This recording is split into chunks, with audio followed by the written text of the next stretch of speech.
in honor of Poetry Month, this poem comes with a money-back guarantee. It carries the good housekeeping seal of approval. The government backs every metaphor.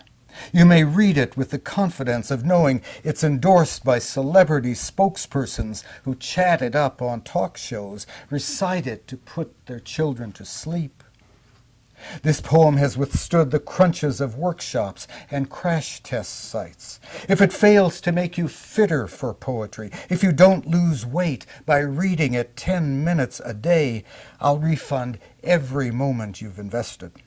Moreover, this poem is free of commercials, just passing references to my corporate sponsors. Need even more assurance? Today only I'll include an early draft at no cost, one I wrote in despair that I'd ever discover the right version, one with artistic temperament and character profile compatible with mine. Namely this one, the one I've finally found happiness with. But wait, there's more. For the first 1,000 callers, I'll throw in a guide to meaning, a map of the poetic imagination, an autographed picture of me at the keyboard in the throes of writing something that chops, stirs, purees, endures.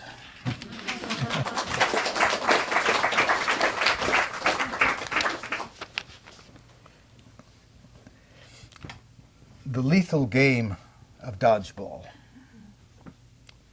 That bloated ball's coming at me, zeroing in no matter which way I dance. And I'm de-rusting the schoolyard skill of laughing at balls fired my way, daring my circled attackers to try again, take their best shots at the wisp I was, a sprite that eluded their missiles, hopped over the low ones, ducked and twisted till I believed I was untouchable. And I'm polishing up the courage I had to stand still and take the hit, chin up, chest out, defying the urge to keep dodging, as I did when beautiful Barbara Wayne, ice cream queen of the 5th grade, was the shooter. I froze for her graceful throw, and the ball she lobbed at me touched my heart like a kiss. Her strike made a permanent mark, perfect target for what's whizzing toward me, but I wouldn't have missed it for the world. Meredith and I drove up to Pleasant Hill to read in Dave's series last month, and I bought a set of new tires for the trip and did all that stuff, and this poem emerged. Rubber hits the road. I'm thinking of tomorrow's trip, driving all that way on worn-out treads. I'm thinking of all the miles they've rolled already and of how few they've got left in them. Depends, of course, on road conditions and whether the flickering lights we pass through produce hallucinations that cause me to hit the brakes and leave skid marks, and on how fast my anxieties make me drive, but still, better safe than sorry.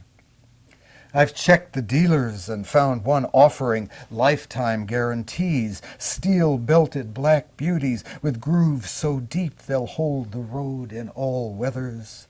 They'll glide over potholes, absorb the shocks so smoothly, we'll think we're back in the limo we rented for our luxury ride into marriage. Oh, those buttery seats, that grim-faced chauffeur.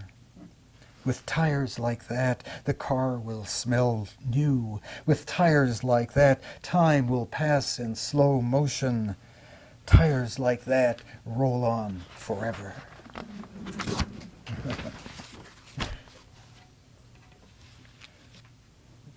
Delayed reactions. After the hammer slams down on your thumb, or the hurtful word penetrates, or a delicate wave goodbye lands like a body blow, a stunned moment follows.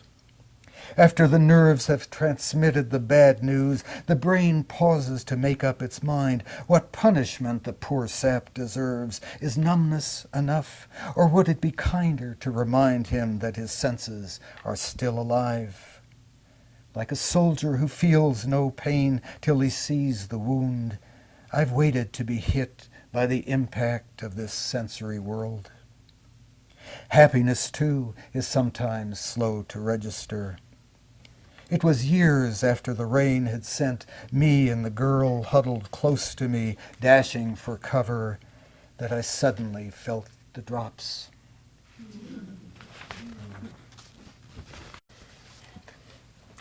This sort of happened on a flight I took recently. Has nothing to do with all the cracks that are developing in our airplanes, but it's called On the Way Down. For all the flights I've taken into blue nothingness, my stomach still quavers at the absurdity of this ship of believers staying aloft on an ocean of air, given the unbearable weight it carries. I grip my armrests as though guiding the plane through its slow descent to an unpredictable landing. The boy in the seat next to me is sleeping against me, secure enough to lean on the arm of a comforting stranger. Nothing scares him about flight. He's sure the plane won't succumb to gravity or smash into something hidden by clouds. He knows I won't leave him. His mother is in the window seat, searching the sky for what she's coming home to or what she left behind. We descend like a family, the three of us, sinking toward the same uncertainties. Mother and child have become my responsibility, fragile as I am, the essence and the purpose of this journey. Chances are I'll see them to safety. Even surer, I'll lose them as they gather belongings and bustle toward the exit. Arrived. Some of you have heard this one, but I like to read it. It's called Nothing Lost. After counting my losses and stewing about all that has slipped from my hand, I remember Miss Gordon in the 8th grade science class saying that the elements the world is composed of never dissipate, cannot be lost or separated from ourselves, only transformed. Her immutable laws of thermodynamics assure me that whatever I thought had vanished is still present in forms I don't recognize. Maybe all that wastage has been transmogrified into flowers, say, or into the sparrow that chirps at my window. I'm here, I'm here. That bright bird voice could be Miss Gordon's, still singing her psalms to Bunsen burners and sacrificed frogs, still teaching that nature is nothing but smoke and dust, molted feathers and careless droppings. She herself was made up of wild hair and a dress I squinted to see through as she perched on her desk, legs crossed. It comforts me that after the bird dies, her molecules will reshape themselves into other unexpected things, a book, a comb, a passing woman's perfume. Thank you.